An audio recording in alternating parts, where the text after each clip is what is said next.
support and defend the Constitution of the United States the Constitution of the United States and the laws of the District of Columbia, and the laws of the District of Columbia, that I will perform such duties that I will perform such duties as may be assigned to me as may be assigned to me as a member of the Black Homeownership Strike Force as a member of the Black Homeownership Strike Force to the best of my ability, to the best of my ability, without fear or favor, without fear or favor, my best judgment, that I will exercise my best judgment and will consider each matter before and will consider each matter before me from the viewpoint of the best interest from the viewpoint of best interests of the District of Columbia of the District of Columbia as a whole, as a whole, and that I will faithfully and I will faithfully discharge said duties.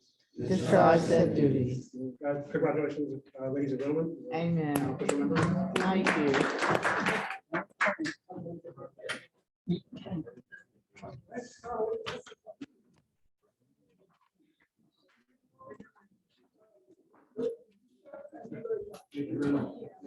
Thank you.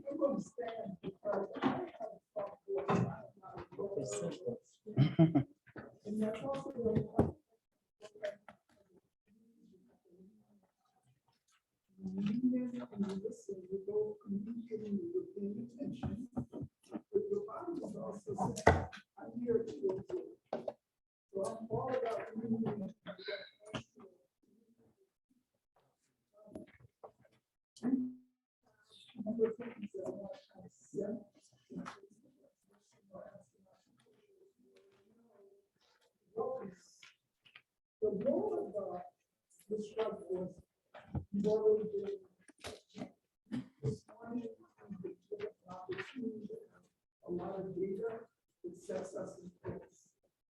You know that there are already people in the public who are also participating.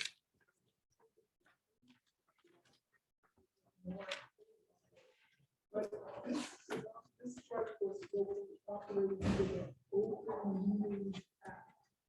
There are requirements. One of those requirements is going to meet a public gallery. And for those folks who participated in the previous strike force, like I did, there's going to be an opportunity to hear from that public gallery. 20 minutes of freedom. After we all met, we're going to give others in the public District of Columbia document. Say a word about documentation.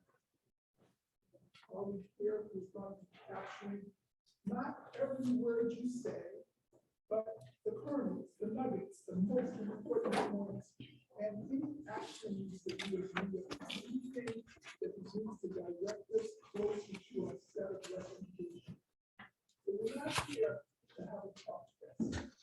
We are going to talk, but we're here to do recommendations and to celebrate. We want to keep that in front of us.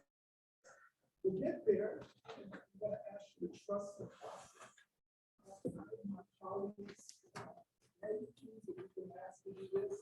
I think other things that we've been asked to do this because we do a lot and have a long history of these kind of work in the district.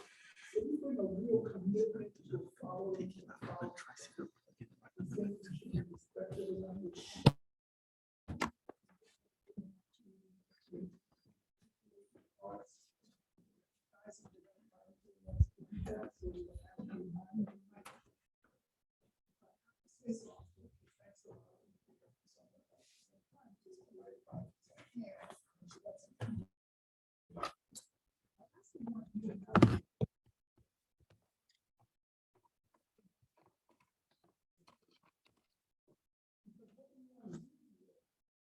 Elevate towards problem solving.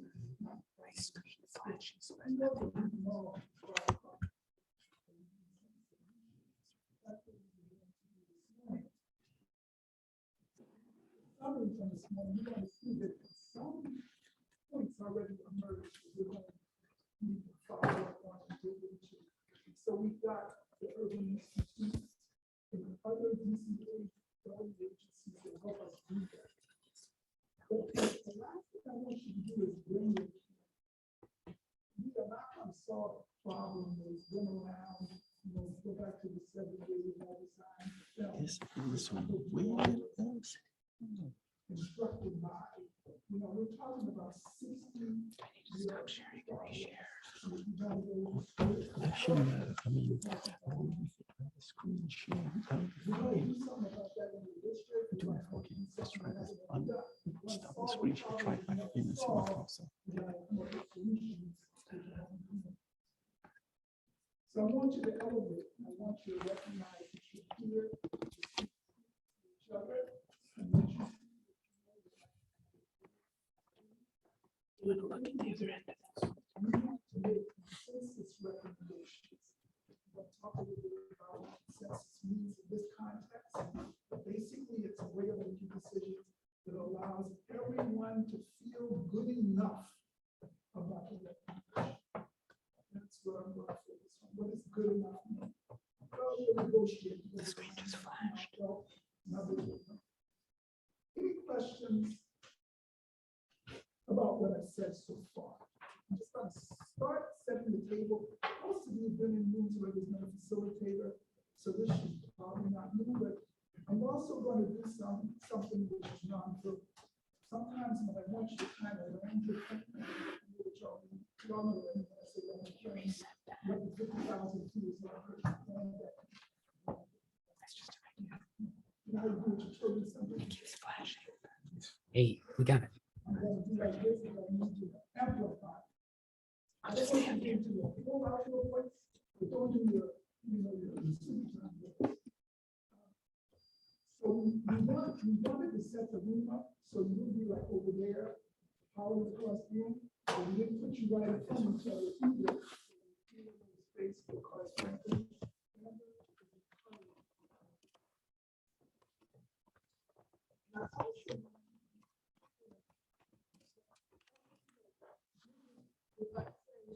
Say a little bit more. That's your invitation to unpack this statement, because what I'm doing is I'm looking around the table and I'm seeing people go. I'm seeing people go. Can I take it?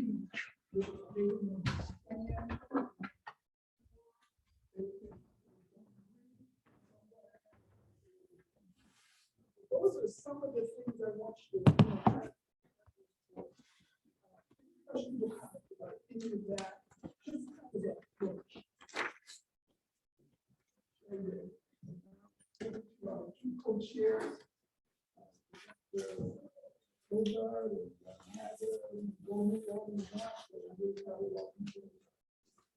So, good afternoon. My reflection, to start us off is, All right. thank you for trying to amplify.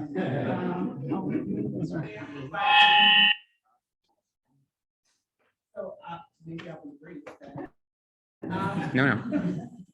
Is that I really enjoyed the lunchtime conversation that I had with my table mates, particularly in kind of making a sense of connections, both in why we're in this room, how we got to this room, our life experience that informed that, and how we can bring some of the things that we've learned and some of the things that we're still, why we see this as a challenge, the lens through which we see this challenge, and the excitement and energy we have about working at this challenge. And so I want to, I feel encouraged and buoyed by that.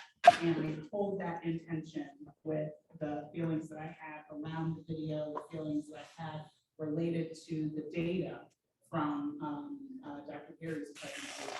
But those things are hold intention. And I hope that over the coming months, we're going to get to a point where we'll still have those things in tension, but we'll have a bit more of a pathway and a course forward. So really want to thank you all for that. Hope that you all had similar reflections that you'll bring into this conversation. Thank you. Co-chair, Sister Kozar, each of you this morning. It was a very informative and productive terms of the information that was put out, the information that we received. I'll just tell you a little bit in terms of my own perspective about things. I'm one that is skeptical of free market enterprise system, because that comes without ethics. It also comes without values. It comes just basically based upon the idea of can we capitalize off money. And I think that's the problem. That's where we've been. And unfortunately, that perspective has dispossessed people of land, of neighborhoods, of history, of inheritance, because it has all been built upon the idea of how much can we get for as little as we can get it for. Put it that way. So I think that we got to really, in a sense, begin to rethink what this is that we're faced with in Washington, D.C.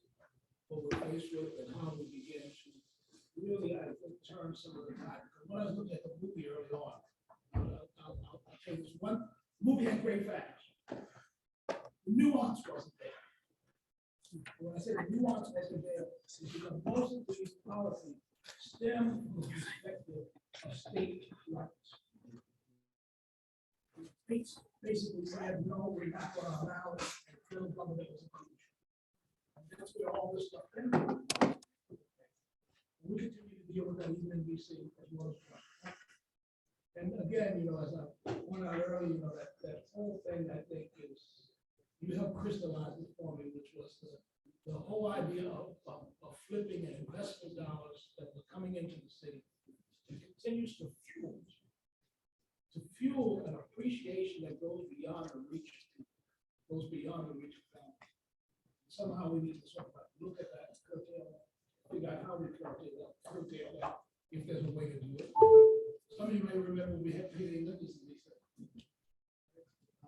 Led that battle, get rid of payday lenders in Lisa. Because they were just taking money out of the community. We had no benefit from it. So again, we need to put a new lens and look at things very differently. Thanks God for each one of you being here to share your mind, expertise, history, and your understanding of these issues. Together, out of a collective of knowledge. Thank you both. Okay, looks like we got some sound. So it's always scary to have a preacher give him the floor, but thank God we have a good discipline. Let me talk a little bit about some of the old business we want to get out of the way. Share it with you. Let's see if we can't bring that volume down just a little. Just a little. There we go. Yeah, that's about good. I think this is good enough. Yeah. So we shared with you some protocols. We call them protocols. They included some ground rules. They talked about the charge of the strike force. We asked you to read it. We gave it to you in the administrative briefing, and we said we had some comments or questions to send them to Brian Schwartz by the 17th last week. We didn't receive anything from you, but I don't want to assume that means that you didn't have some comments. It means you were busy and you just didn't get around to sending them to us. So in your binder, you should have these protocols. We talk about the purpose. We talk about membership. We talk about meeting. We talk about behaviors. Why do we have them? We have them because basically we want you to account to each other. It makes it a much more pleasant experience if I don't have to constantly be saying and reminding you. Remember when we talked about we were all going to behave this way or we're all going to think this way? We're not here to make you do this in every setting, but for the purposes of the strike force, these kind of protocols add effectiveness, they add efficiency, communications more respectful. They just so you're looking at them. And what I'm going to ask you to do is take maybe 2 or 3 more minutes and tell me if anything is really popping out to give you heartburn, because we will then try and address it with you after the meeting before we get to the next meeting. I want to be able to adopt a set of agreements that we basically agree to hold ourselves accountable upon, hold ourselves accountable by. That's what I want you to be able to do. So I'm not going to ask yet. I'll give you a couple more minutes. But But when we all agree, one with another, to talk and think, and hear and act in a certain way, it makes the trains run smoothly. Right, Councilmember? Yes. Yes, thank you very much, Mr. Facilitator Extraordinaire. I think everyone here agrees with that. I just had a question about number 5, where you talk about meetings that you may convene working groups for the purpose of contributing to the final set of recommendations. Just give us some idea what you think that might look like, because people are going to be very curious, anxious, and interested, Leslie. Yes. Since it affects so much of our society. Thank you for asking. We are going to talk in a little bit more detail about that. The short answer to your question, which I really appreciate, is that we've organized, let's say, the word we use, and we've designed this process to help the strike force as a committee of the whole acquire certain knowledge, data, perspectives, relationship building. And then with that having been established, let's say that will maybe take 2 meetings, 3 meetings, we're going to break you up into working groups, because recommendations emerge when you have smaller groups of people who can actually talk to each other about a specific subject. If we try and arrive at recommendations as a committee of the whole, it just won't be as efficient. I think you all would agree with that. I hope you do. What are the subjects going to be? Well, part of how we're going to answer that question is going to be based on a presentation we're going to get later on today from you. But it's also going to come from what you tell us, because one of the requests we're going to have, and you're going to hear from Brian Schwartz about this, is we're going to ask you what topics that popped out from what you heard from Urban would you like to pursue in a working group? And we're going to not make all the final decision based on that. We're definitely going to be influenced by what we hear from you. We want to make sure that you get some satisfaction, that your area of interest, the thing you care about the most, is going to have an opportunity for some focused attention. That's the short answer. Thank you. Thank you for asking. All right. Yes. One quick question, as I was reviewing the information last night in preparation for the meeting, I saw all of the different links that were included in the binder. Very detailed, thorough, important information, data, resources. And as I was reviewing it, I said, some of this would be very helpful for my team. And so my ask is whether if there's information that shares that is confidential, that cannot be shared outside of the strike force, if you could let us know. I don't know if that was the written protocol or if it's stated, but we want to make sure I'm not breaking, any protocols about sharing certain information, but it would be really, really, really valuable information that I want to be able to share as needed. Thank you very much for asking. I'm going to turn in a second to Anna and Tim, who I think you all know. I didn't put them into the introduction because they're kind of like the bosses of this whole thing. But the short answer is we're obliged to share. As I said, this is an open meeting activity. We're regulated at that level. And everything that we have here is for the good of people of the district. So we want this information to get out. In fact, there are folks on the Zoom listening in. We don't know exactly who they are, but they're listening in, and we don't know what they're going to do with what they hear. But that would be the short answer. So Anna, Tim, is there anything else you would like to add? Thank you for referencing the binder. If you haven't seen it or accessed it via email, it is included here. All of those hyperlinks are public. So those you can already share because they're already out, but we just compiled it for you as resources. But we will keep in mind anything if it's confidential or not, if there's a communication from an expert. Then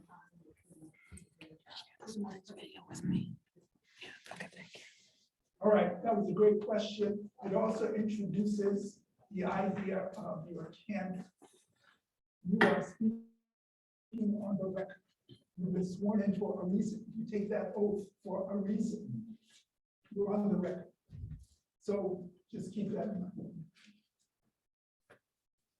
All right, let's handle the business of adoption in this round. Anybody with heart about anything? Yes. But this is why it's a heartburn. Second protocol, we have before us, you know, I come to this conversation with experience outside of organizational interest.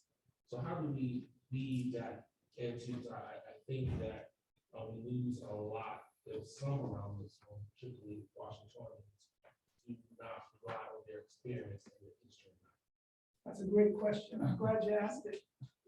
We want everybody here to bring their whole selves to every meeting and to every task in this strike force. We also want you to be mindful that hopefully the responsibility of being in the strike force elevates, and I use that word, I keep using, elevates your thinking beyond just your personal. That's really the tension, is we're asking you to be mindful. We don't believe that human beings actually can make that tension disappear. But we want you to be mindful of it. And it may be as simple as saying something that one of, I forget which one of the panel members this morning delineated it. Oh, it was Decant. Decant who said, well, I'm not speaking to JP Morgan Chase, I'm just speaking for Decant. That's helpful. But in fact, she was, you know, she's employed, you know, represents JP Morgan Chase. Does that help? Yeah, thank you. We want you to bring your whole self. Someone else.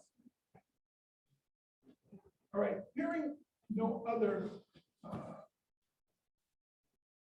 objections or concerns, I'm going to assume that we can now adopt these protocols by acclamation. And I want to thank you for that. Now, I also want to dig a little bit deeper. So we're going to turn this over to Brian Schwartz, who's going to talk about some of the elements of the work that we call the design, how we design. John, this morning, our chief will talk about the work we're going to be doing over the summer. How do we try to design it in such a way that we can get it done with the least amount of burden on people. We ought to have a summer. We ought to have some summer. So we're going to try and do that. Brian's going to talk about that and some other things, but please give me your attention. Thank you, everyone. And I'm going to use my outside voice as well. Apologize for the mic feedback earlier, but great to see everyone here today. So as you can see on the slide, these are open meetings, as Don said, as part of the Open Meetings Act. So when we have 15 minutes at the end set aside for the public to chime in via chat, via the Q&A. For anyone listening online, please use the Q&A in those last 15 minutes. So that's at 2:10. We'll ask people put their name in the chat, and then Don and Latia, my colleague, will review those and he'll speak to them. These meetings will be on the record and recorded. So we don't automatically post the recordings, but we did get a question this morning from someone saying, can I access the recording? And that's another requirement of the Open Meetings Act. So we will share those if people ask for them. As Don laid out and we, is delineated in those protocols, we are doing consensus-based decision-making, right? And we've talked about that a little bit at the administrative briefing, trying to form a collective decision. And as we just discussed in the working groups, will facilitate us to do that when we land on working group topics. Hopefully the emails so far that you've all received about this have been helpful. We'll keep those coming in terms of making sure to send the agendas 24 hours in advance, sending the summary afterward for your comments. We'll send out an updated meeting directory with bios and contact information. Thank you, all of you who shared that information with us. And that will come 2 business days after every one of our meetings. As you know, our next meeting is July 7th at 10 a.m. and it'll be every Thursday at 10 a.m. on Zoom after that. So those meetings will follow, and you'll get used to the sequence and the cadence for that. That's the design, that's the structure. Are there any questions about that before we review the strike force charge? Okay, and I'll pass this back over to you, Don, to go through these bullets. Okay, thank you very much, Brian. Yep. So the strike force charge you heard this morning, it's not that complex. We're going to make some recommendations and we're going to set a we're not going to start today with goal setting. We want to feed you and kind your pump, make it possible for some informed goal setting and some critical thinking that goes into the goal setting. But it is important to say that increasing access to homeownership basically comes into two categories. And I think you all know, one is we want, as John Falchicchio said, increased net home ownership. We want to have an increase in net home ownership, new net. We also want to have housing preserved, especially for seniors and other at-risk populations who want to age in place and are challenged by other things. We don't want to bias towards one or the other. We want to set goals or a goal that recognizing this is the population. I also want to thank Chris Donald for talking about Taylor. We're actually going to start an exercise in a few minutes to help you begin to put your feet in the shoes of some of the kinds of personas that we're talking about. But this idea of a charge, is there anyone who has any questions about the charge? I don't want to elaborate if the understanding is already present. Okay, thank you. I don't see that, but trust us, what we want to do is like a good movie or a good book, we want to build it up, and then we'll come down to some recommendations. That is one of the ways that we see the opportunity to have consensus recommendations emerge. We get a chance to kick it around with each other, then we say, okay, this is what we will need to have. Let's ground it back, because we are going to have a time limit. Let me say a word about the time limit before we get to the exercise and turn it over to Anna.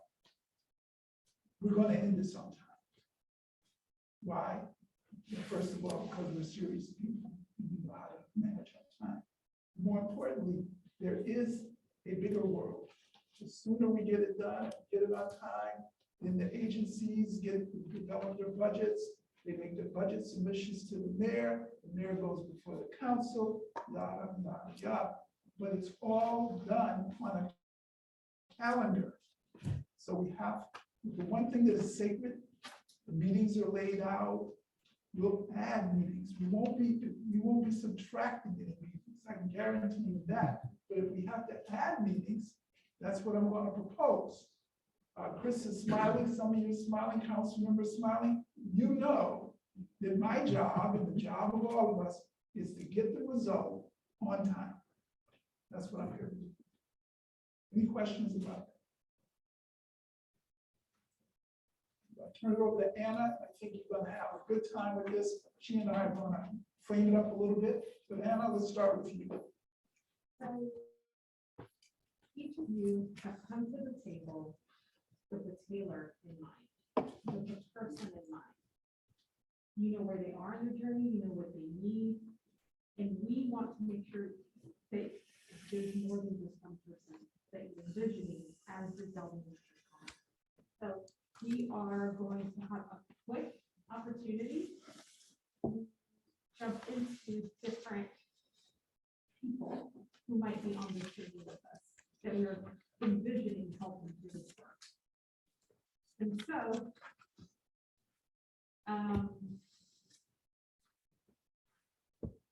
this didn't work, but we're gonna, okay, go back. So we listed 4 different people on the slide.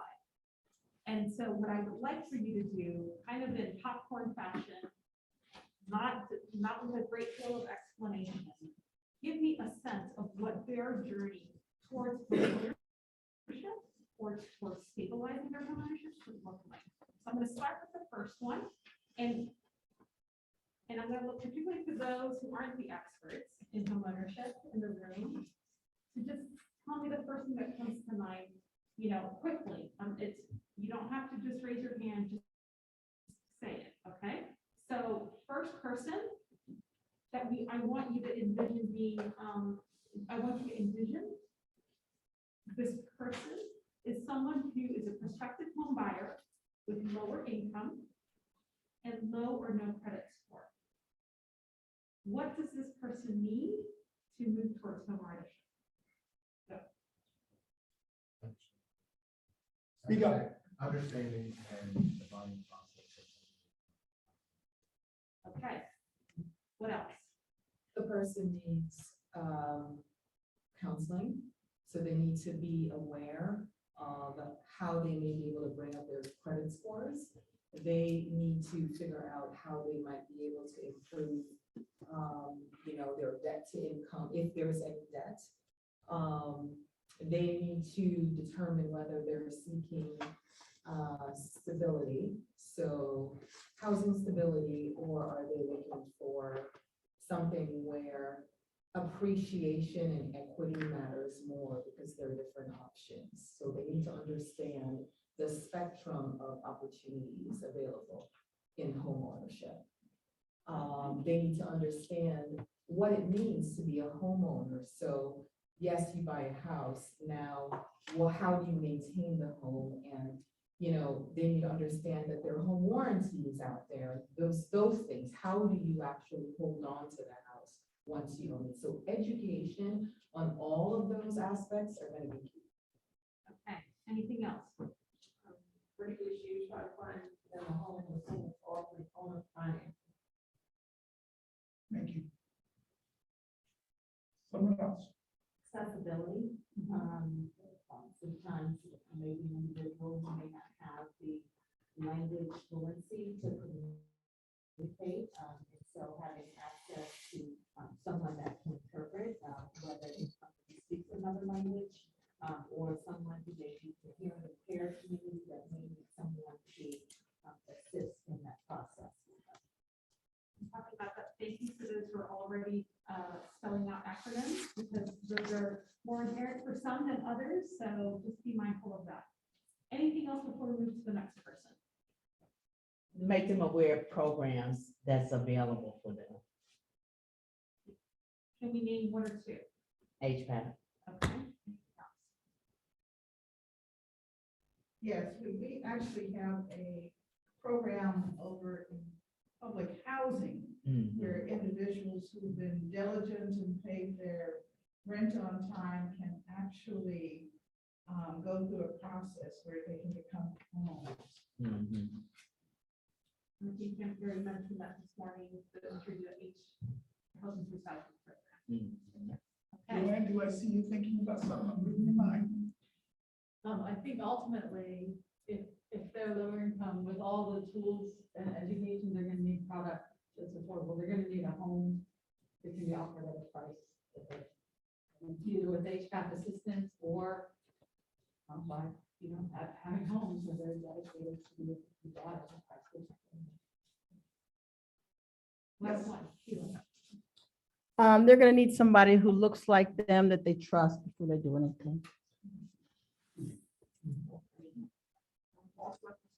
And, we're going to move on to the next person, which is someone who is income, maybe has higher income. We won't say exactly where they are, but have a better means of say ownership, but we don't know where to start. What's their journey look like?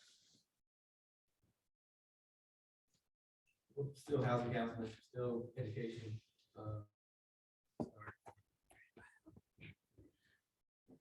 I think that in addition to education, they need to be clear what tools are available. Programs are important for people who are, middle income earners, but understanding what resources may be available to them within their income bracket. And they need a good realtor who,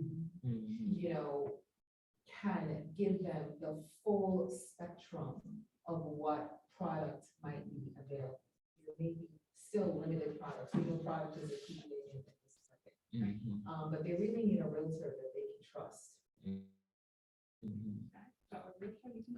If there's such a thing.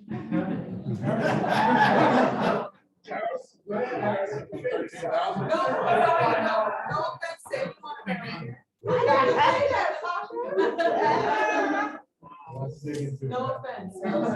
Yes. Context, what I mean by that is that profile of buyer has access to a decent amount of information, but they don't have context on that information. And additional guidance to, young lady point was speaking before, what their options really look like and what making one choice versus one neighborhood and product type can mean for them, because that buyer is more likely to move up in a shorter time frame. So having a longer term plan and speaking language, that builds an option outside of just that first purchase, the context and future vision. Again, just add to that future vision related to that person's wealth creation, even outside of housing. So it needs to be, housing needs to be contextualized in that person's journey and what they want to achieve. So. Someone else. A realtor, who's been well trained in the various housing programs in the city. Often, they're not trained, they don't know what the programs are.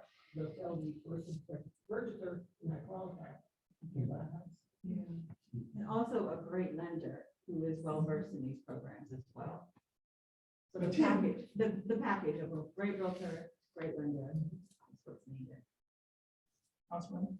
I think one of the things, tools that we probably want to look at is how do we encourage the lending community and the professional community that can direct an individual to ownership, maybe doing quarterly meetings that are, y'all come, so that you can inform people as to how they can get into the ownership market. Might be a very good start. I've heard that from individuals in the community. We just don't know where to start. We just don't know how to get this done. I have 10,000, but I don't know how to really use it. And so what I want to show you, I know this is a potential solution, just how quickly our ideas are changing. And all we've done is say that the person has these first. But the challenges are still the same. And so that is why this is such a critical exercise, is to help you understand that what we need to do to get there. So let me switch it up a little bit more. I have a question on that. I mean, I get the differentiation between customer one and customer two, but we still don't know for the customer two, the first time home buyer, what their true position is. So it's still somewhat challenging to say that their situation is that much different from customer one. And that's fair. I could have said at 120% of median family income. When the answers would have been the same.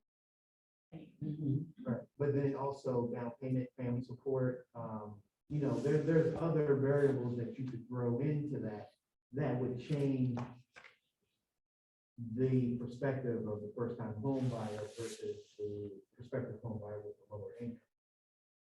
Right, but our minds immediately gravitate to certain products and programs when we think about low income individuals versus the ones that have higher income, even if you don't have the full picture. But the idea is still they both need support. Right. And so that's the point here. Let me move. Go ahead. One other, I think, important aspect of customer two would be to have some type of savings, something to contribute to the home buying process that will go towards the down payment, some skin in the game, if you will. Thank you.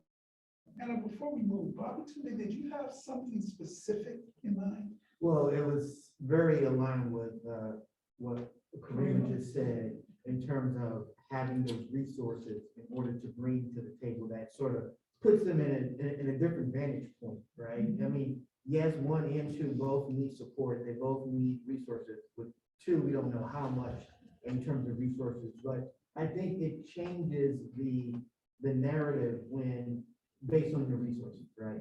And even if you don't know where to start, you know, and I don't know where to start, but I have $500,000 in that. I'm pretty sure I'm gonna figure it out, right? Somewhere through my network or relationships, I'm gonna figure it out, right? But if I, you know, let's say I have negative $50,000, right? I'm probably don't have the same resources and networks to help me navigate that situation, right? And so how do we level that playing field so that customer one and customer two still have the same access? I think accessibility is really key for this, and really understanding that individual, because we're not all at the same place, but there are some of the elements that we can use for both customer one and two. And then, you know, expanding that and drilling down to understand what they are. Thank you. Anna? Okay. So you're hearing a lot about getting people into homes, but we all know that in 2008, we had a lot of people into homes that weren't able to keep them. And so we need to also make sure we're thinking about these solutions, that we're thinking about the person in the home. And in this case, imagine someone, we're not going to give you a ton of details, right? It's someone who's unable to cover costs of needed home repair. What is their journey? What do they need? Protection. Because it's a desperate situation, and they will go to the quickest, fastest out, payday lender, something like that. I think a bigger conversation here is how do you give them the tools to not go into desperation, and then putting them in a worse situation and just trying to survive and fix something. So then protection is important. Okay, let me ask you to expand on that a little bit. What would be protection in your mind? A lot of it goes back to core competency, financial literacy protection. So if someone has inherited a home for a long time, never had significant wealth to buy it, or significant savings, or significant understanding of how reverse mortgages and credit and all these other things people come into it, I think just a layer to protect against predatory products. All right. One of the things that we have learned in our years of providing counseling, we've done surveys, since I've been at Manor, we've surveyed our clients. What we're seeing is that what we're hearing is that when they get into trouble, and let's say there's a major cost, buyers may freeze. They can't talk to their lender because the lender has an agenda. So who can they rely on that is going to be an advocate for that buyer, where their sole purpose is to assist that buyer to stay in the home? And so it goes back to understanding what resources are available to that buyer so that they know all the tools. And there are national HUD certified counselors across the country. I wish homeowners would know, first thing, just search.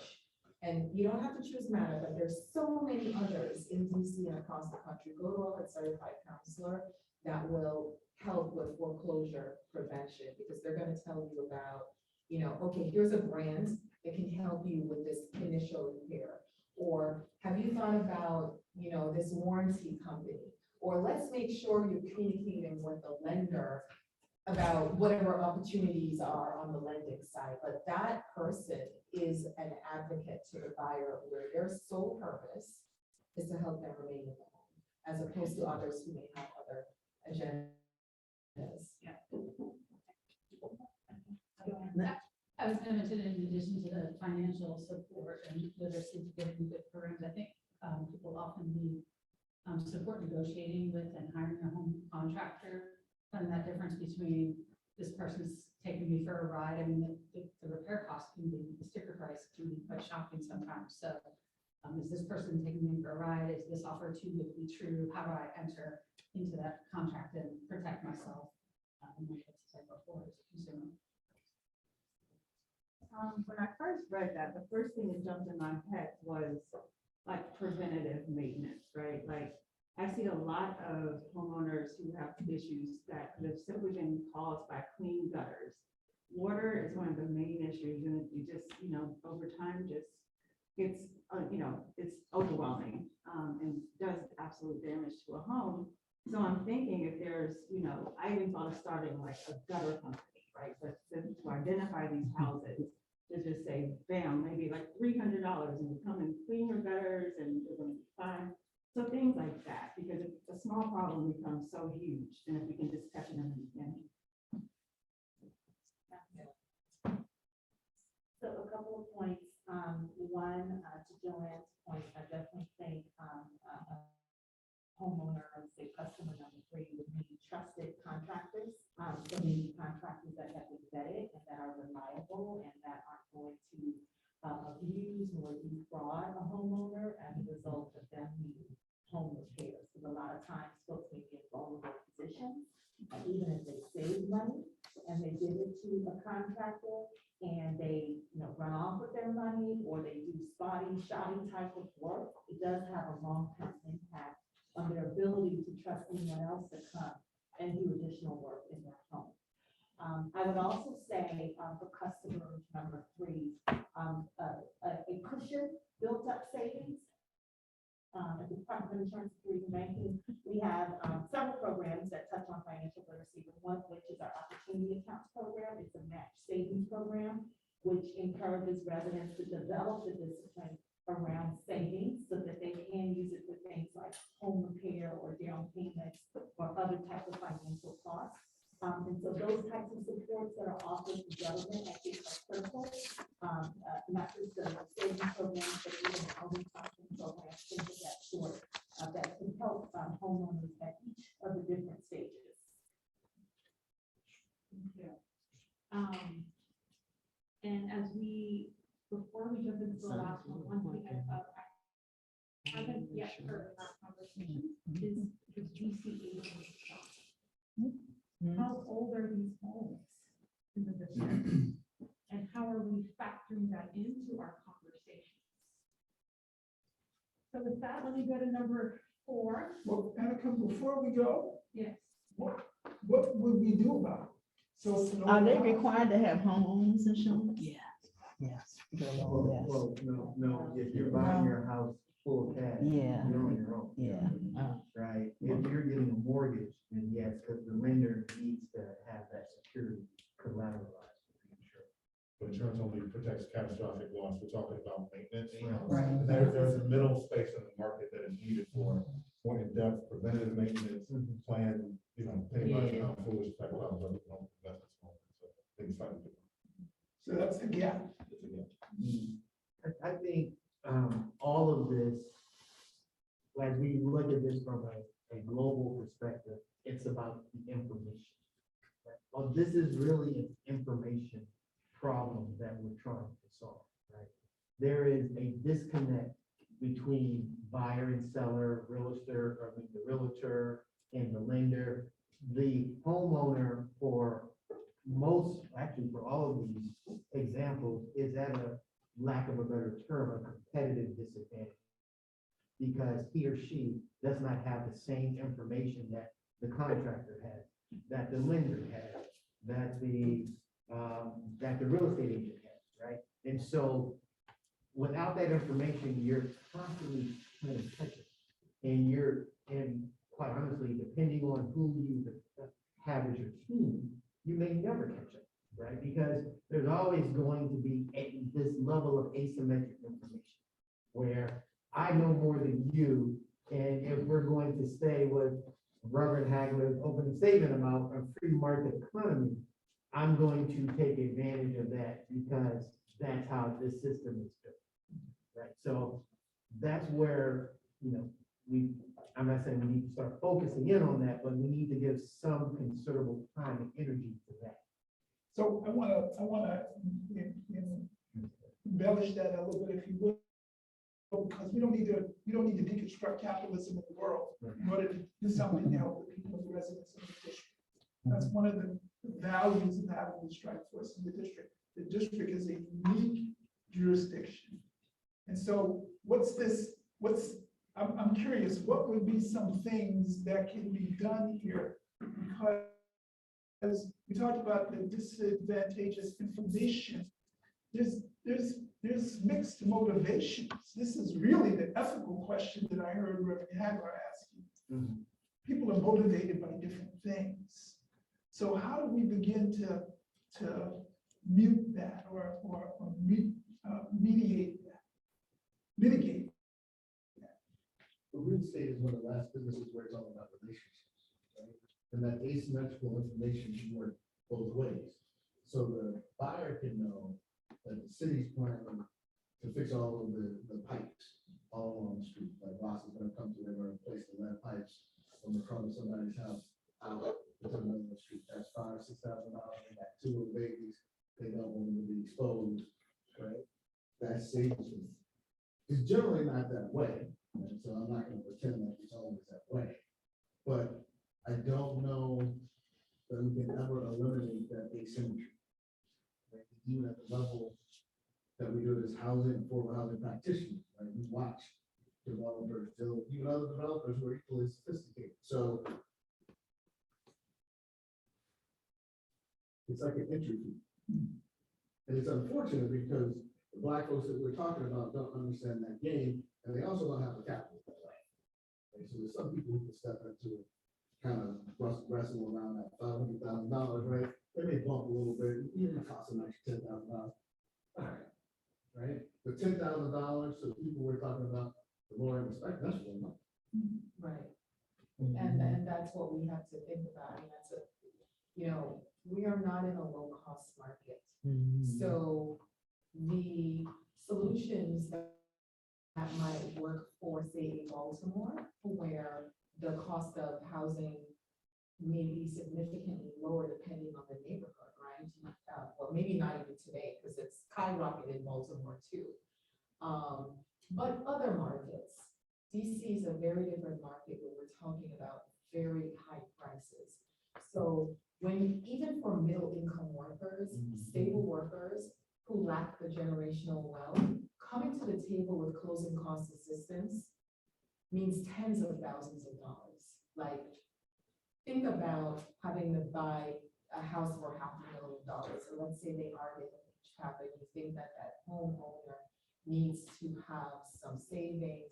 Well, they've been saving to just have the closing costs because DC only provides $4,000 in closing cost assistance. So that buyer has been preparing to come to the table with $25,000 just to close. And then they have to, so I'm just saying, let's think about the fact that we are in a very high cost market. And the challenges are such that they're economical. And the solutions need to, be economic solutions need to be considered as well. So I just wanted to put that there. And to that point, we also should be aware that this market has unique financial solutions that aren't necessarily promoted, but are getting people into homes in the same way that we also need to look at and make sure that they work well as it could. It's hard to say no to come to the lines. So we do need to go to the last one and then we have a little bit more to get to. So is that okay? Yeah, definitely. And what I was going to say, I think we'll wait and talk about it. We'll talk about it. We talked about it at lunch. So. Okay. And I think we're also going to go a little bit longer. We started at 1, designed for 2 hours, so we're going to go a little bit time service. It's all right. I know that we planned, but if you can stay a little bit longer, we'll stay a little bit longer to give you the full experience. And this is just the beginning, so I'm not trying to put anyone off, just trying to get your mind flowing, and maybe stay under the box that you have to come in on some of these issues. And so the last person that we're bringing to the table is a senior homeowner who's maybe lived in their home for 30 years and wants to continue to stay there and age in place. And be added, pass their home to the next generation as one extra step. But let's focus on the aging in place for 1 second. What does this customer, some people have called them, what does this customer need on their homeownership journey? The same things we just talked about, but specifically accessibility issues, addressing the options and support to modify their home to be one that they about the last that point, trusted contract is protected against scammers and other people coming in. And the accessibility and options to create the home you want to be safe is probably the biggest piece of age replacement. And we focus on the money. Sounds like the AIRS program, that's part of the mayor's legacy initiative. So we spoke to that. Or older. I was just gonna say that Maryland, I'm not as familiar with the AIRS program, but I know that Maryland, has $10,000 grant to reconfigure your house, which is maybe a middle person that we haven't, the one who's got all the folks living with them and little kids. Is there ADU program? All I know is that it's a $10,000 grant they can apply for, and it will help people do accessibility, development. So what's amazing to me is that there are all these programs, and what I'm hearing from everybody is, isn't it more, about what people don't know this. I'm in business. Sheila, I'm sorry. Joanne, let's hear from you and then we'll. I was just gonna, we have the second home program in DC, which is a very good start in that direction for the unique home repair needs, and then the general home repair needs are very much that too. Something else that comes to mind, trying to keep the home in aging places, if you have a change in income, perhaps the parent came a little earlier, helped maybe stop working, and so the mortgage you've been paying becomes unaffordable, and that's where it's very vulnerable to like a reverse mortgage. You know, you're not quite, you need the education to understand what that really is. So have a change in income, how you can manage the existing mortgage that may no longer be affordable and transition into something that can continue to take place. And a estate plan, I think, would be critical, especially if the senior homeowner wants to leave that home, that legacy property to a family member, to a child, to make sure that they transfer that wealth and keep it in their home. So I would say an estate plan. And someone that could work with the homeowner to create that estate plan. Oftentimes, you don't know who to go to, how do you put that in place? Yeah, I was gonna say that. As a trust. I was gonna say that because the AIRS program, because not only particulars, but this to me is crucial. So they're gonna need a plan. They're gonna need some legal advice.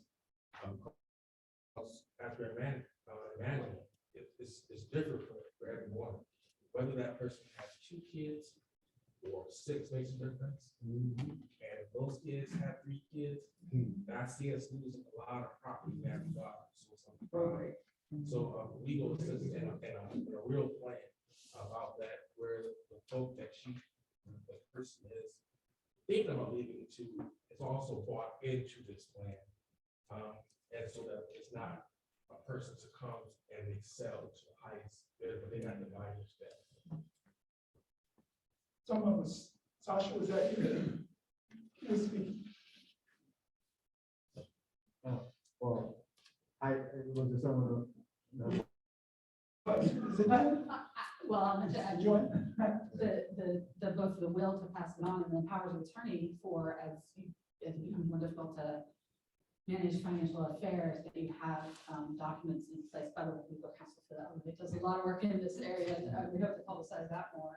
I'll also mention property taxes play a big role here. So after maybe the home has been paid off, the property taxes, I'll often see clients work so hard to keep that home free and clear to be able to pass it along. And so the property tax is keeping that burden manageable because they know that even the district does have a tax deferral program where they can, after age 65, you can sort of defer the taxes they accrue against the home, but you don't have to pay them until you pass the, and they become due when you pass the home on. But many clients know that that is not going to allow their family to keep that home in place. And so other solutions to make sure that people can pass the home along. Yeah, I just want to build off of something everyone said around bringing in the peers into the conversation.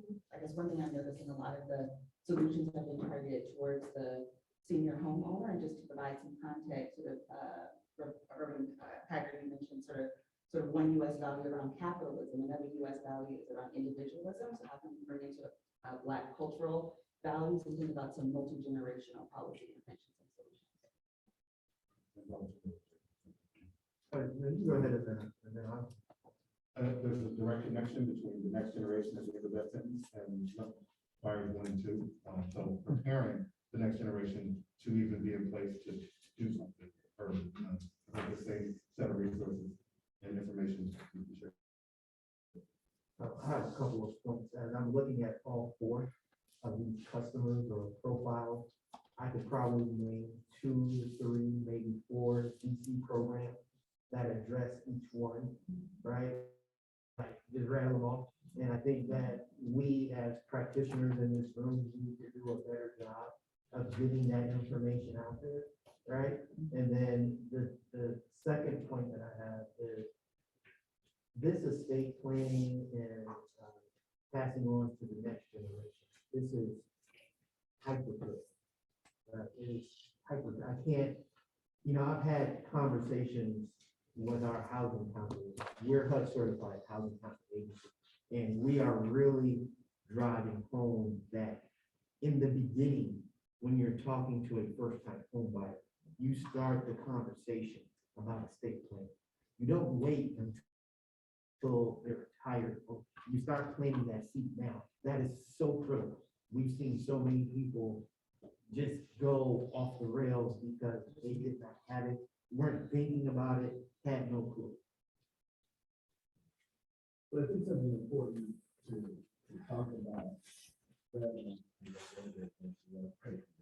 but when we talk about that legacy transition, we can't expect our family to always sell us their house for less, because our mama may need that money to go and pay for her to be in the assisted living facility or a nursing home, right?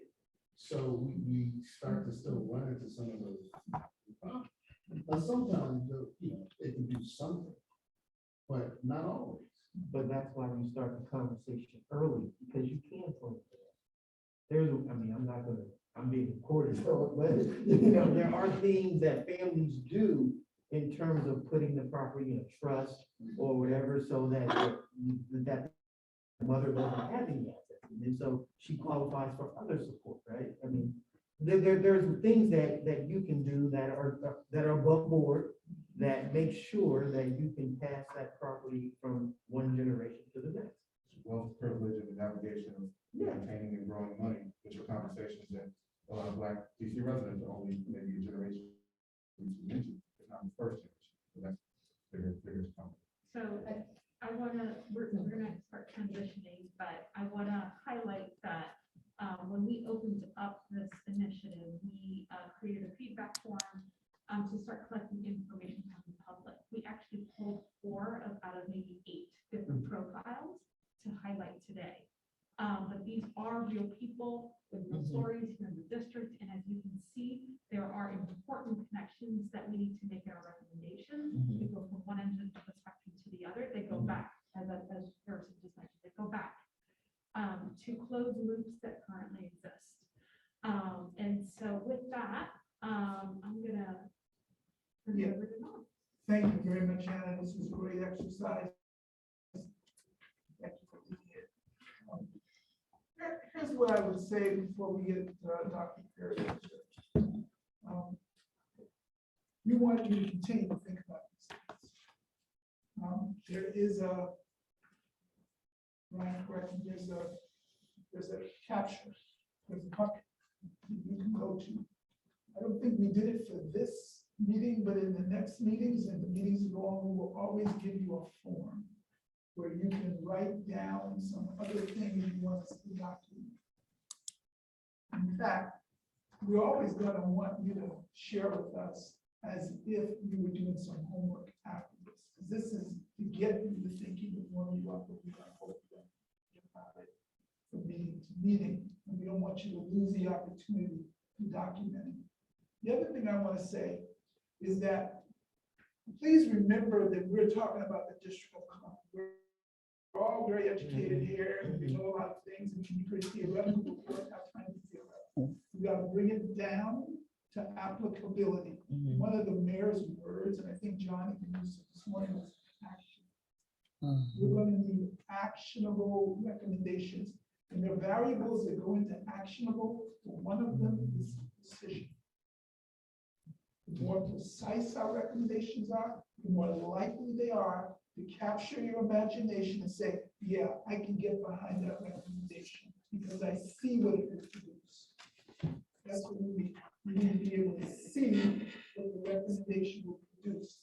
That's where the decision can make a big difference. So don't feel like you're risking anything by saying this program, we need to have this solution, we need this remedy. Be as precise as you can.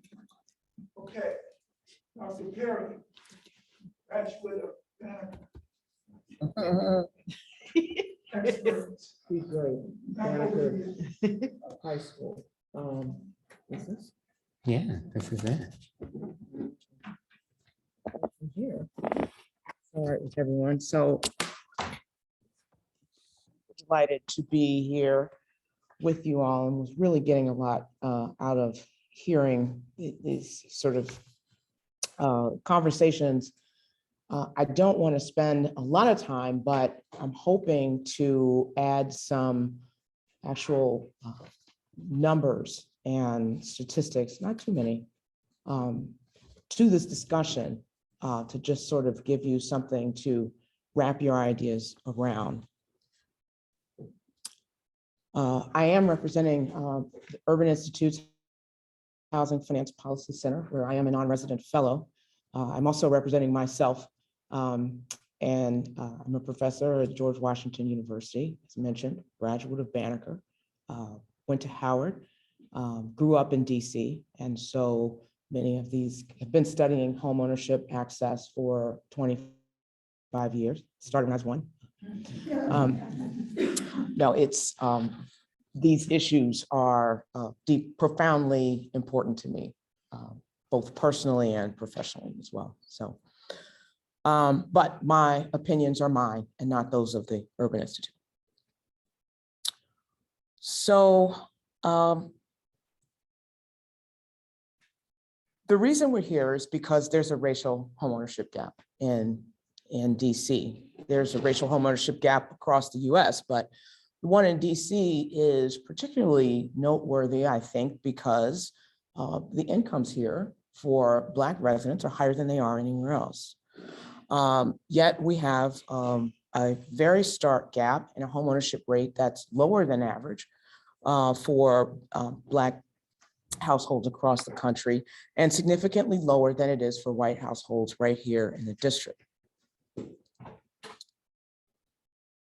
There are sort of three areas that I want to touch on. The first is issues related to financing and why we see this homeownership gap as a result of sort of access to home mortgages. We talk a little bit about the supply issues and give you just a few figures on that. And then talk a little bit about issues related to maintaining and sustaining homeownership for Black residents. So with respect to financing, it's just sort of interesting to note that the homeownership rates tend to be higher for older people, and that makes sense because of the life cycle. But for Black households, they tend to move into homeownership later. But as you can see from the numbers shown here, the homeownership rate for the 65 plus, so those who would be considered to the retirement age, the difference in homeownership rates are still very stark. Less than 50% of Black 65 plus households are homeowners compared to 75% of white households. So that the homeownership gap that we see cannot be sort of explained away by age or stage of life.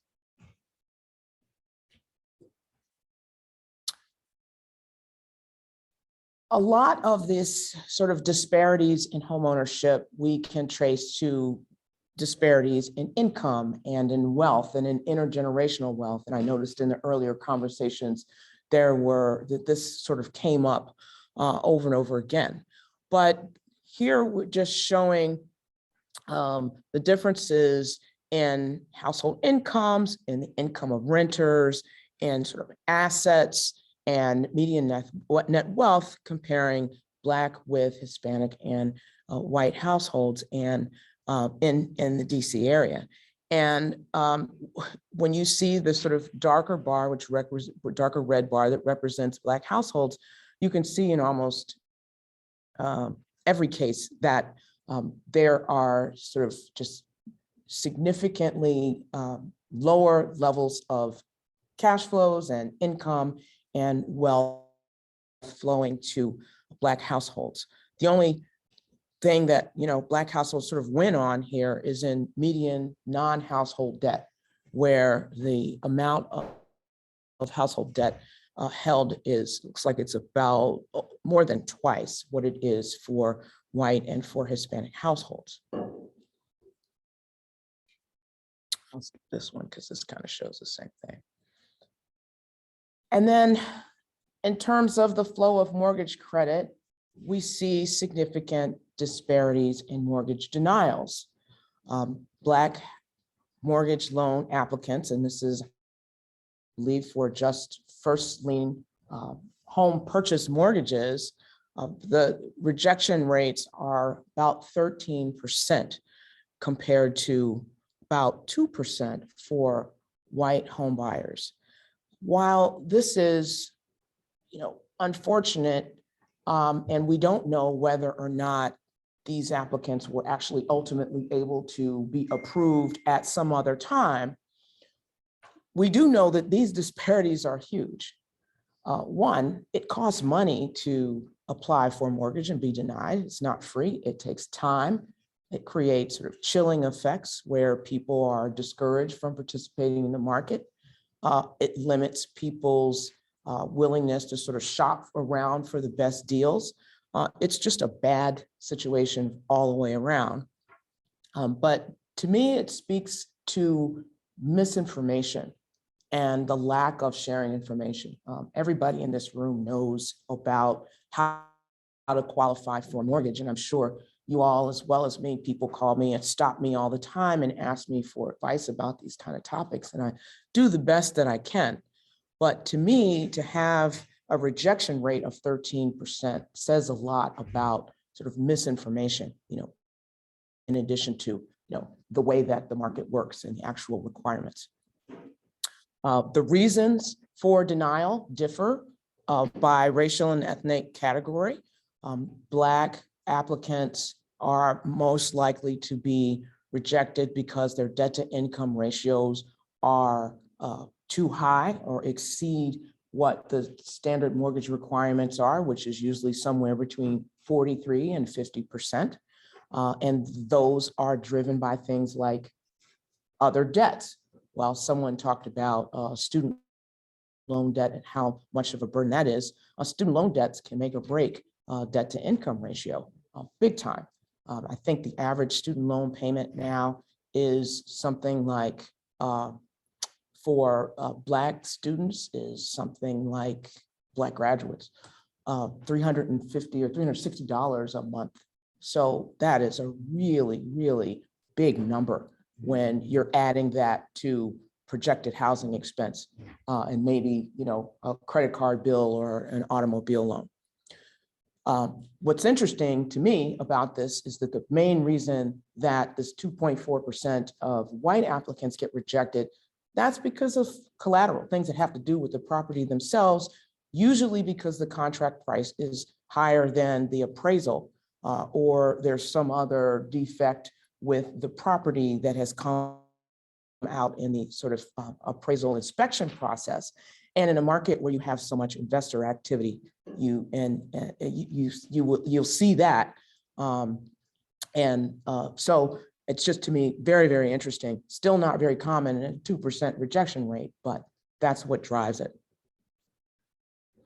So as you all are sort of thinking about solutions to this, There are lots of areas of opportunity that would aid access to the mortgage market.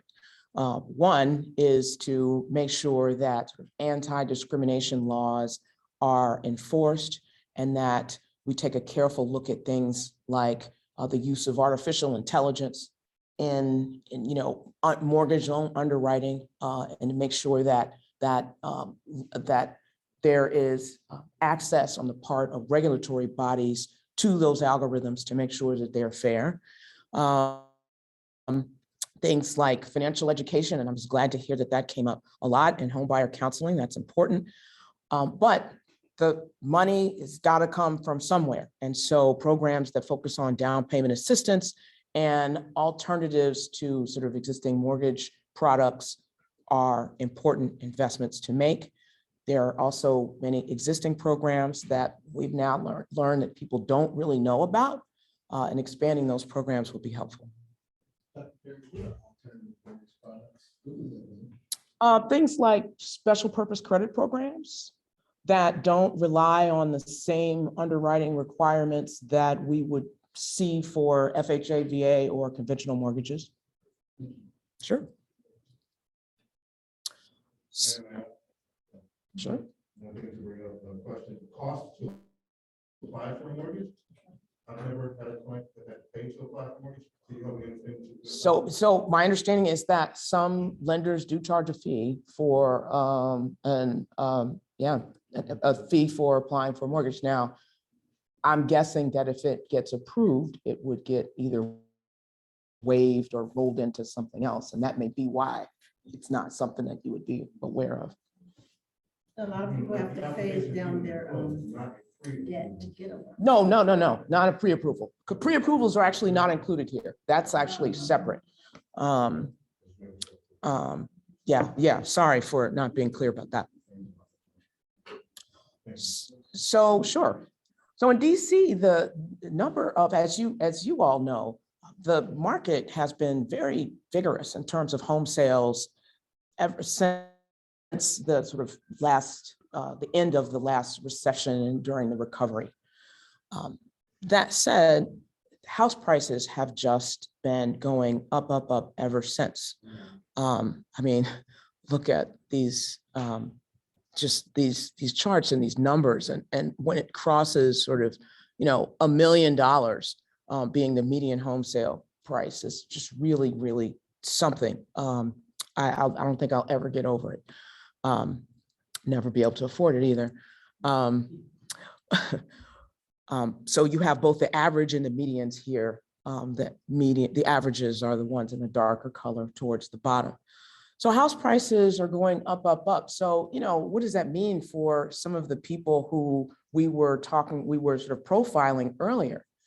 Well, to afford the median house price in the last number, the number I've been using is 768 with zero debt and a credit score of about 700, you'd need a household income of about $200,000 a year.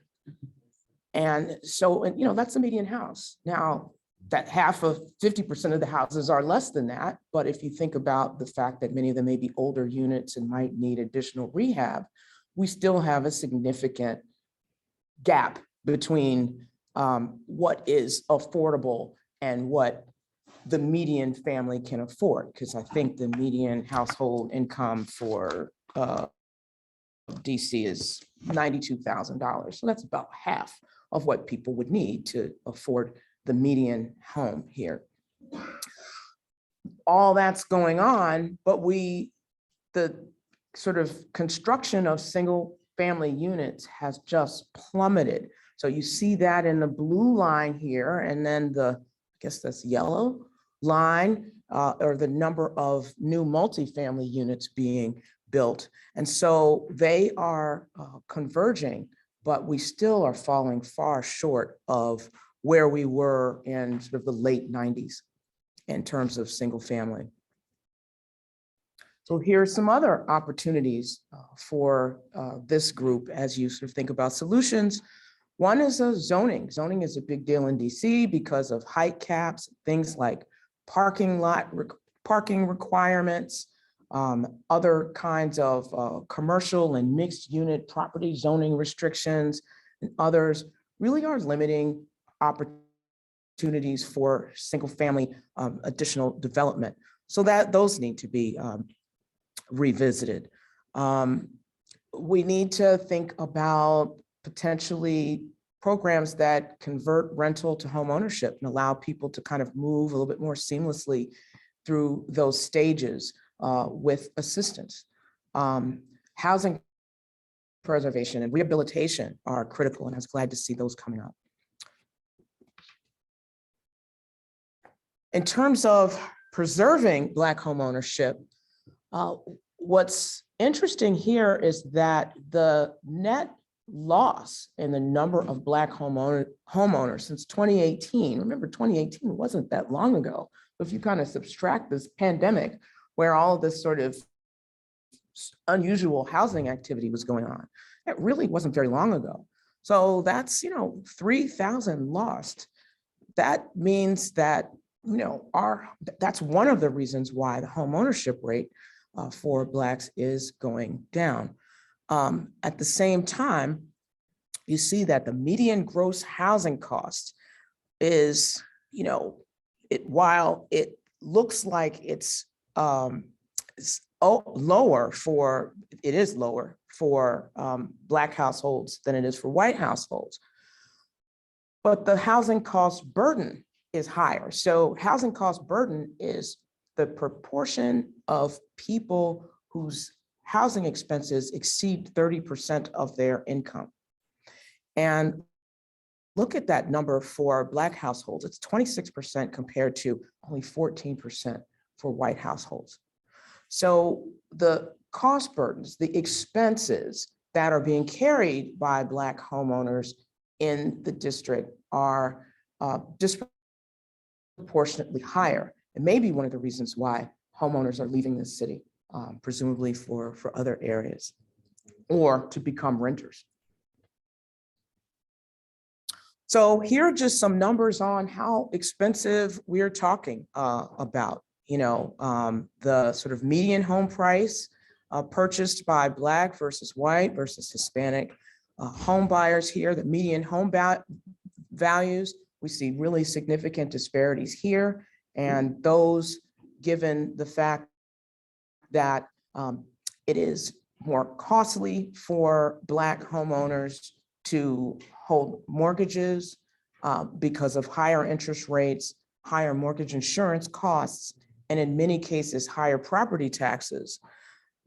The fact that these median home values are also lower means there's less equity being accumulated and a lower return to home ownership for Black homeowners than for similarly situated white homeowners.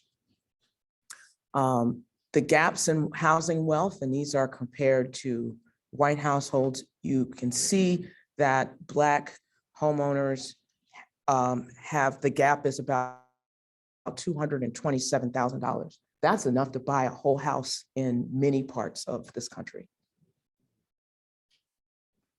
So one of the areas of opportunities has to do with the tax appeal system and the way that the assessments work, and also to address some of the concerns that have been raised nationwide, actually, with the bias in the way that appraisal systems work, both automated and human appraisal systems. We need programs for rehabilitation and renovation. We need to expand existing programs and make sure that people are aware of them. And then we need to think about what affordability really means. Affordability is a word that gets kicked around a lot, but in the context of the kind of, someone mentioned it earlier, the kind of house prices that we're talking about in DC relative to these incomes, we need to think really deeply about what that means. All right, I'll stop here. Thank you very much. Yeah, we'll send a copy to everyone. Okay.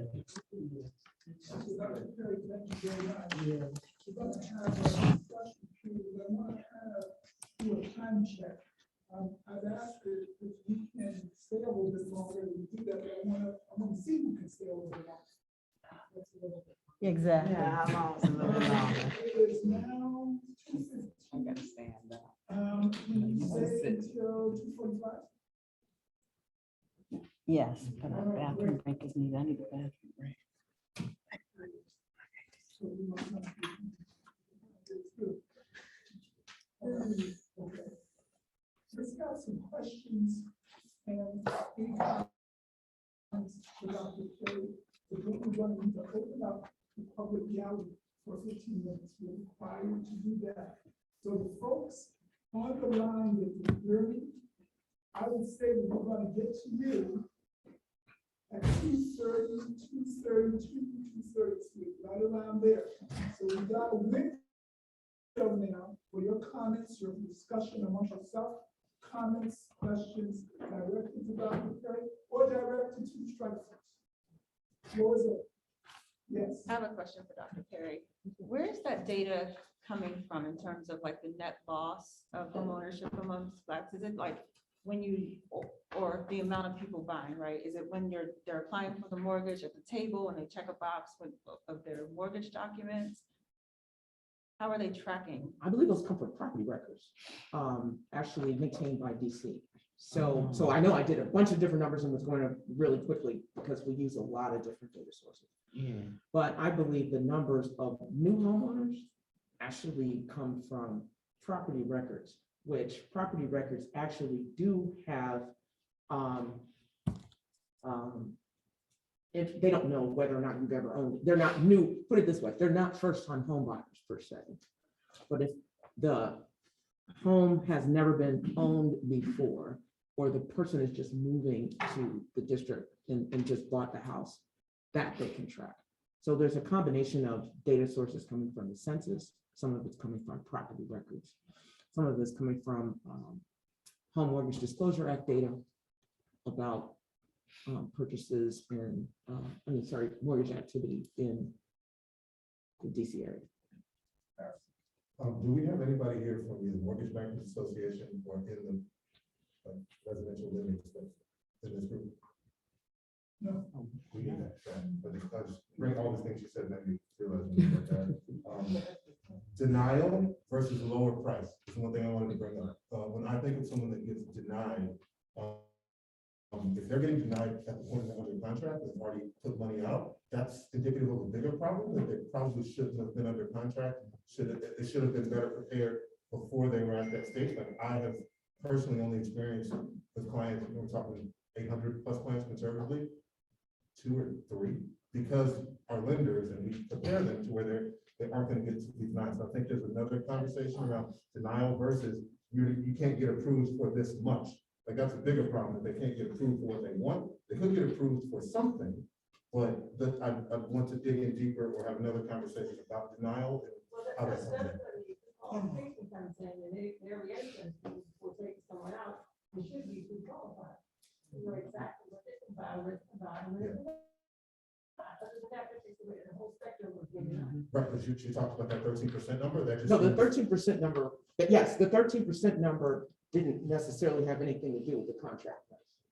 So the 13% number was the percentage of denials for any reason for Black mortgage applicants. And the main reason was debt to income ratio. Actually, I happen to know the second highest reason is credit score. And issues related to the property and collateral is like, further down the line. But for white house applicants, denials, the 2%, right, denial rate, most of the number, I won't say most, the most common reason has to do with the property, which is what the issues that you're talking about. And I'm not doubting what you're saying. I'm just saying that data tells me that there's a bigger problem with the preparation that person has by the time they are at full mortgage application. Whereas if you're properly informed, prepared, got all your stuff together, and you're pre-approved, you don't get denied on the back end unless there's something catastrophic out of your control. And that's also indicative of support and getting people behind you, bail you out, which is just another wealth problem. Right? I wanted to dig into that. I think it more to that 13% number. Yeah. And say that it's not my experience, even clients using programs that have more challenges, like they don't get denied once they're. Oh, in. right. Yeah, that's why it's very, I find it very strange and a very high number. And the only thing I can think of is if somebody like goes and it takes on new debt, like they go and buy a new car, but it's gonna affect their DTI or something where they just weren't informed, but every lender should say, don't do anything to your credit until after you buy the house. Yeah, so what changes from pre-approval? That goes from the agent to the lender. When they get their pre-approval, they should know the DTI before they even put that out. Yeah, and the credit score. Yeah, So credit score. So the rates of Major factors in reference to giving them pre-approval. And tell them, don't go spend money. yeah, Keep it in the buy bank. nothing. Yeah, it turns out we don't really have good pre-approval data.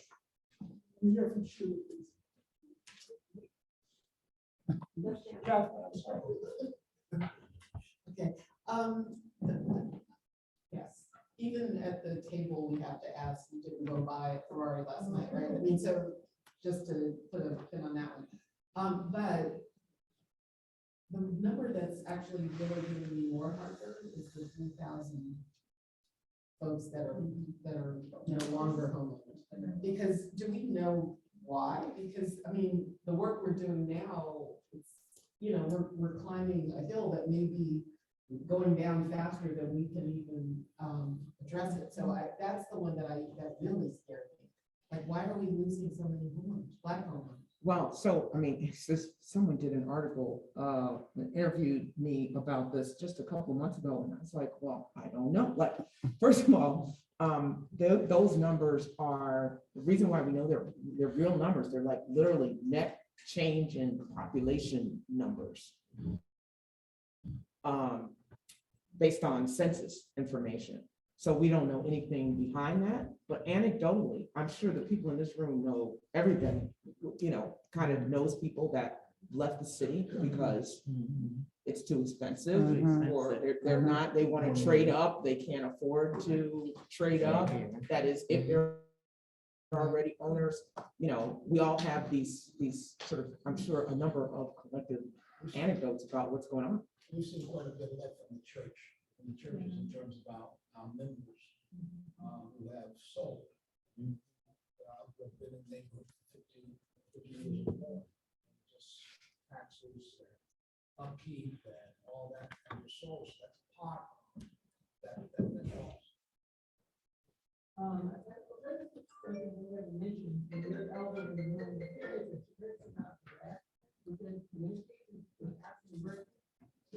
White stones in your homes, and not on doors, and letters,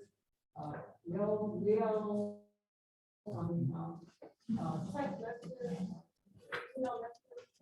I think it's some kind of anti-housing arrest and policy or law, here, just a woman. Kids don't do all the time, they call on time to night, I don't know. To do what? Wholesale. To buy their property? Yes, yeah, I live here, right here in Ward 1. This is like a microcosm of what's happening all over the city. I think it's very important. I'm tired of it. I did it all the time. Go to my home and I also go business. So I would just, Let's hear from Joanne, then the councilman. I was just gonna second on that issue, certainly our clients see a lot, actually, my office is doing some pre-work, we hope to actually see some legislation with maybe a do not call type list, and also some maybe more protections around unlicensed developers and home buyers. So maybe something emerging on that soon, I hope. I just wanted to speak on that, and I know firsthand, of course, that is a problem. I've actually had people tell me on the campaign trail, I'm not supporting you because you've got these people calling me, the developers are trying to drive me crazy. It's a big problem, much larger than I think we realize. But your tax record, your sales record is public, and I mean by law. And maybe we need to look at how we can modify that law, as Joanne is saying. But that is one of the areas that really rubs, I think, the older Black community on a regular basis. Yes, realtors, we have access to like a likely to sell, and that's based upon how long somebody's been in the house, and they know how much, roughly how much equity they have. And so this gets into the hands of people, the vultures, as I like to call them, and that's how they develop their database and start knocking on the doors and all the text messages. About Cindy's earlier point, that's about information too, and a clear understanding of what somebody's market value is, because that's predatory when somebody comes in and assumes they don't know what their home is worth and gives it different. Yes, right here. Sheila, the other Sheila Reed. So what were the years between that $3,000 people gap? I'm curious. Remember that? 2018? It was 2018. Well, is what you were what talking happened about. between that year is COVID, right? Yeah. So it's not really a hard thing to understand why we lost so many people, because that disproportionately impacted Black and brown people. Yeah. So let's make sure we put that on the table as well. Yeah. Can I ask one question on behalf of the strike force, because we talked about the working groups that we anticipate would be created. Just not putting you on the spot, not on the record to be the one who makes this decision. But what do you think are appropriate categories or topic areas, Dr. Perry, for work that would require for us to dig in? I mean, you're asking a person that doesn't have a real job. You know, how to organize. Well, the way you organize the presentation. Yeah, maybe around the supply, the mortgage, housing finance, and then sustaining home ownership, people staying in the city and staying in their homes, because that's important too. Sasha, thank you. I found your Dr. Perry data really interesting because, we, and particularly around the supply issue, because we're in a city, we're in a unique city where there are a lot of tools. I mean, the commitment toward affordable housing and homeownership is significant in comparison to many other cities. But we're here for a reason. And the reason is because even with those tools, we're still not really narrowing the gap, right? And so we're trying to figure out how to utilize those tools to make them more impactful, but also asking ourselves the question, what other issues are we doing to address? The supply is a big one, right? And the reason I say that, and because, the data supported that, but also just thinking about the fact that, if the average, the median price for a house is $768,000, and you need a $200,000 income to purchase that, well, we're leaving out a whole, yet the median income is $92,000, we're leaving out a whole demographic of people in Washington, D.C. with a decent income who may be positioned to purchase a home but can't because the supply isn't there at that price point. Okay, Sasha, you made your point. Tell us more. What would be a supply solution? The supply solution is exactly, is utilizing the homeownership fund to create affordable units, affordably priced units for working families. Because the market's going to take care of itself on the 768, 800, 900,000. The market, it's already happening in the market, but it's the units that are affordably priced that are just not available. I live in Ward 5. I purchased my house in 2006. I'd love to upgrade, but I'm not going to right now. Because the prices are just they're just astronomical. So we have to address supply and figure out ways in which we can reduce the list prices to make those units accessible for buyers who have good incomes, but aren't necessarily, you know, don't have the choices like a $200,000, $200,000 household would have. That's a really important, you know, solution in my mind. Yeah, Sasha, let me just ask this question. We still use the term workforce housing? Yes. Yeah. That's what you're talking about, isn't it, Sasha? It's affordable and work. I think workforce is, it means different things to different people, right? And so let's just call it, just be brass tacks and say, who are we targeting? Number one, we want to put people in homes who have stable incomes and are ready for homeownership. So is that, you know, is that a teacher? Is that, you know, a restaurant worker? Is that someone who works for DC government who may not necessarily be in a managerial position, but has a steady career? So in my mind, that's the people who are maybe at 60% of the area median income to maybe 100%. You know, someone earning between say $60,000 to $100,000. We've got to create units for that demographic. Okay, we're almost out of time. You got some other comments you want to make? You got to open up the public gallery, find out if there's somebody in there. I'm with Sasha on that, because like Gwen's been working around like reservation 13 with the one third position, you know, and so the lower income can be involved too in that housing. So take like reservation 13, Hill East, that area where, you know, we need housing like that, even for the lower income. It's got to be affordable for everybody, not just the higher. Hold on. We had a study.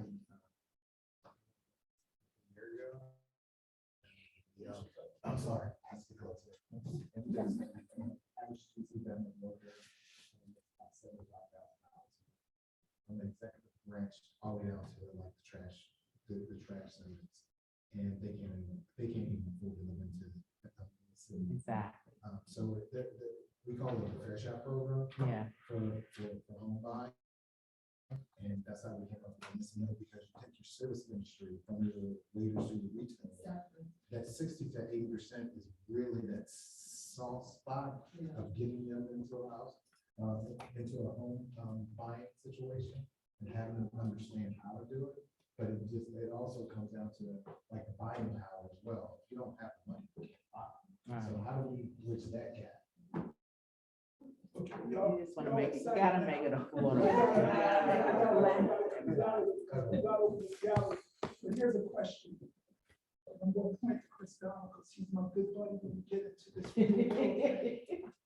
Just earlier today, we talked about this missing middle. We talked about how much housing is being produced. Sasha is defining a target for housing production. She's putting it within a housing range that is lower than the median. Yeah. So can that be produced? Yeah. And how would it be produced? So I'll go back to this. If we fire up programs like KIP, the Housing Investment Platform, is how we look at, even if we could take, but if you take the land that I'm aware of in the public sector, right, and put that to work, maybe you're talking about housing. You're not going to build your way out of this problem, right? So we have to go back to the market. We have to get real about who's buying those properties that we know are $500,000 less. Are these our target demographic? These folks who are coming in are legacy folks, buying legacy homes. I don't understand enough about that yet. I think we've got to be real about drilling down on that and figuring out what's happening. That is going to be the biggest opportunity for us. And I think if you think about the tools that the mayor has laid out, to the extent that we reposition it in the marketplace and there's less friction, there's more predictability, right? people can move at the speed of the transaction, when we sell folks out like that, we'll kill it, right? But unless and until we get that focus, when we talk about actionable things that we need to do, we need to define who's in that 5,000, right? Who may be, where they from, right? And what do they do, right? And that will allow us to be really granular. And then, once we understand that, we can prepare that. Okay, we're gonna stop. I'm sorry. We're gonna stop. You might have to open that. Nina, Brian, who's in the chat, who's been waiting to be heard, please give them some instructions. You don't need them to do anything. They do need to be respectful in whatever they say or ask. And use the chat. What are you doing? Okay. So Go for it. within the chat, we did get a question from a Miss Chanel Toms, or from Chanel Toms. And they state, can we start with DC government workers that cannot afford to live in the city? I'm on a residency preference, worked for DC government since I was 16, 14 years to be exact.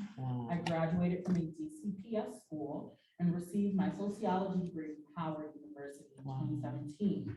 I purchased my home in 2018 at the age of 26 for me and my daughter, who was 3 at the time, due to not feeling safe in the Southeast neighborhood where her mom had lived for years. However, I would be considered homeless today due to issues with soil at the property I purchased. Even though I did what was right by using the first-time home buyers program into financial literacy and buyers courses, one of the main issues is ethical. She states that one of her main issues is ethical because she felt that she was targeted to purchase a home that wasn't in a livable condition. And now she is in a worse financial situation with no home or equity. Ms. Thomas, thank you so much. That's very much about what we want to talk about. I don't know that we're gonna give you an answer today. We want to capture it. We want to make sure that you know you were heard. And there will be something that we publish some kind of way as a response to her if we can. All right, someone else. Is there someone else, Lena? No, that is the only question we have.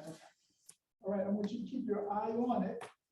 We're gonna go to 2:45, it's 2:39. Okay. But Sheila, we do. I'll go. I stepped out a couple of times, but do we ever talk about systemic racism in this conversation? You really want to talk about that? I mean, Dr. Perry, one of your opportunities was enforcing, discrimination laws. But I think that bears a little more attention because, as you know, there is a serious wealth gap and all this based on the history of systemic racism. So I think at the very least, when we're talking about lenders and realtors, what kind we could prioritize sort of making sure that we enforce those laws, making sure that perhaps we do a little cultural competency training, make it mandatory, things like that. When I worked for the mayor, we made the every health professional had to take LGBTQI+ cultural competency because it was clear that doctors and professionals were not serving this community well. I think the same thing applies here, where you can see these people in the industry, as you pointed out, Reverend Hagler, are doing what only benefits them. So we need to prioritize the fact that we make them have to come to the table and treat everybody fairly. Let me ask a quick question on the enforcement side. Who's responsible for enforcement? At the Department of Insurance Securities and Banking, that is part of our weight and responsibility. We actually earlier today, had a racial bias in the appraisal process forum, where we are being intentional about informing the general public about what to do if they experience appraisal bias and knowing how to bring that complaint to my office so that we can investigate it and look into it. And so that's where education and information comes into play and something that we're doing as a result of our diversity, equity, and inclusion efforts. I think most people don't realize that they are a victim of the bias. And we've taken with that because we've heard the conversation happening. We've read articles about it, we've been asked about it, but we haven't received any direct complaints from district residents about any type of appraisal bias. And so we want to make sure residents know if you feel like you've experienced this, you can bring that complaint to our office and we'll investigate it. Sheila, Harrison, Catherine, and then time is a popcorn. Affordable, it first to me is so nebulous. Now that you see, one time, that's maybe you only know that I've been a local broker and developers with, and initially, affordable, that meant like low income. However, that word has now morphed into many of our professionals, like even here in Columbia Heights, where I was selling houses here 50 years ago for $250,000. Now, houses now have gone up to escalate up to over $2 million, some of them. So that immediately eliminates a great deal of such active working population. So when you say affordable, I think a better word may be attainable, because I have my doctors, my lawyers, my college professors here who cannot buy in the community where they work. Thank you. Harrison? Actually, it's just a question. So the police teacher used to have that program where you live in your neighborhood. Is that gone? I think it's still. But it's not actual. I mean, it sounds like it's not. Hero? Like teacher next door. Right, it was like teacher next door, police next door. Yeah, we still have that program, we just have to find individuals who want to live in those situations. Okay, and then the other question I have is relatively realtors, I guess. Don't we require home inspection? Like, how would you if you live in a house that had those conditions? I mean, it wouldn't be required. I mean, there's appraisal standards, minimum habitable condition, but a home inspection is not a required part of a sales transaction. I mean, So that's not maybe. And they may not check the soil either in the home inspection. Okay. And then to speak to the short, but really fast, there's problems with systemic racism, with discrimination, and they're a realtor. Then we have both grievance, professional standards, and systems where people can make public complaints and they're encouraged.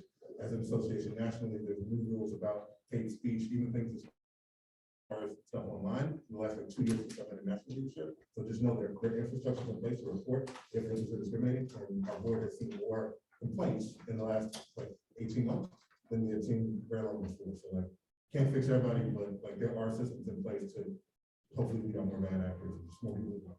Good to know, thanks. Sorry. I want to make sure that our co-chairs have a chance to bring this circle back and close it. Okay. This is how we're going to do it every meeting. And we will get even more efficient. And we're going to want to make sure that we capture some of the synergy between the meetings. So Brian, I wanted to figure out how we're going to do that. Communicate it in the post-meeting email. We have to Cozart wrap us up. Now, even when we wrap up, you can still, to say to this one, you don't have to go home, but you are going to have to leave here eventually. We will let you hang out here for a few more minutes because you're enjoying it. Talking. That's all good. We have a contact sheet. We can contact each other. Yeah, I sent it out. So, I again want to extend my thanks to you all for your service and bringing your ideas here. One of the things that I heard as far as where we go next in terms of kind of the work groups is really to kind of think about issues of supply and finance, just keying off of Dr. Terry's presentation and our Q&A with Dr. Terry. And we can think about, and maybe the homework is to think about, is there some third bucket? I'm struck that kind of we have talked around and about it, but this relationship between that first time home buyers, the first two, and the person who wants to age in place, that there is we said it at the top of the day, that we want to have, that we think there's a possible connection there. We said it this afternoon. I'm not sure we hit on making that connection, and I'm still left with, is that connection the thing that can really help us, make an actual difference, a scale level difference? So that's some homework I'm taking home, and I would ask that you all do a little bit of thinking about that too, to see if that can fit into one of our work groups, or if there's some other set of questions we can ask ourselves about data that we need or ideas that we need that might help us make that connection. I don't want to lose that piece, but again, my thanks, and hope that you all will continue thinking about this throughout the weekend, and bring back to our next meeting some more ideas about what we do specifically as we get to our goal, our 2030 goal, and as we get to thinking about how we want to leverage the $10 million. Okay. Thank you, Director Kozak. Thank you, that was. So, and it was very, very enlightening discussion, particularly as people opened up again. So that's what was needed to basically start moving us on. Now, I think differently, and when I say I think differently, is that because Washington, D.C. can be a very different place than the rest of the country. And it's our imagination that can make that happen. How we see things, how we visualize it, the ideological underpinnings, right? It's not about changing the world, but it's about making things accessible to people in Washington, D.C., to be able to stay here. One thing that I reflect upon, the issue is that when you talk about wealth, the reality is, as long as people are removed from their neighborhoods and their land, there is no wealth to build. Right.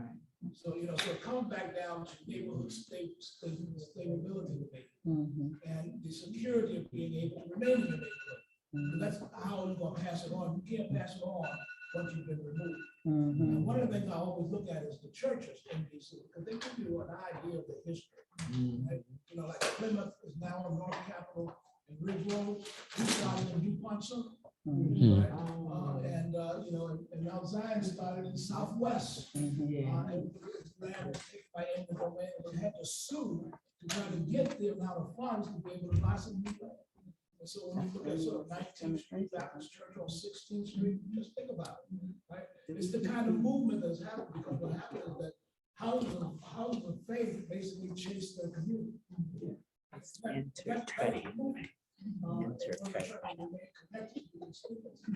so the issue of this, you've been removed.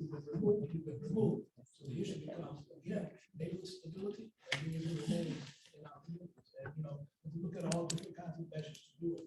I've heard a lot about taxes and things like that. That's important.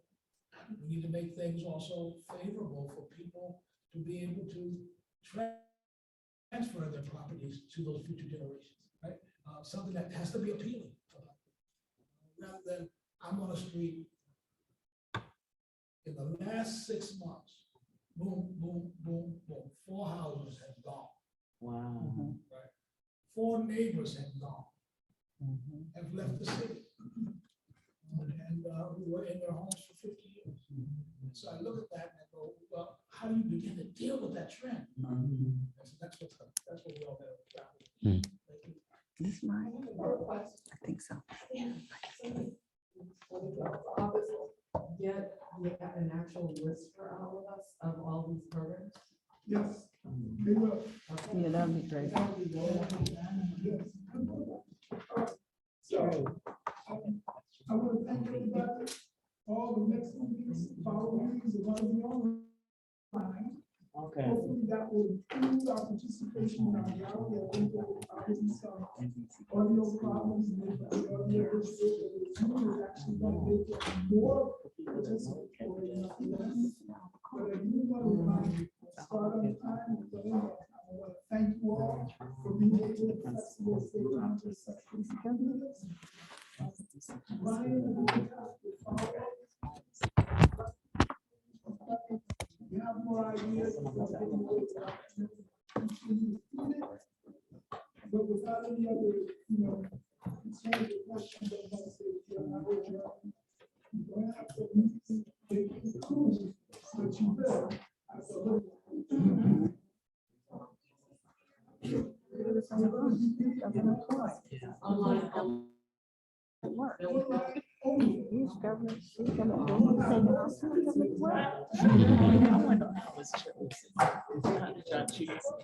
I don't know. So I mean, I Dr. think Perry, I it came want out your to the card. mayor, but you could ask Anna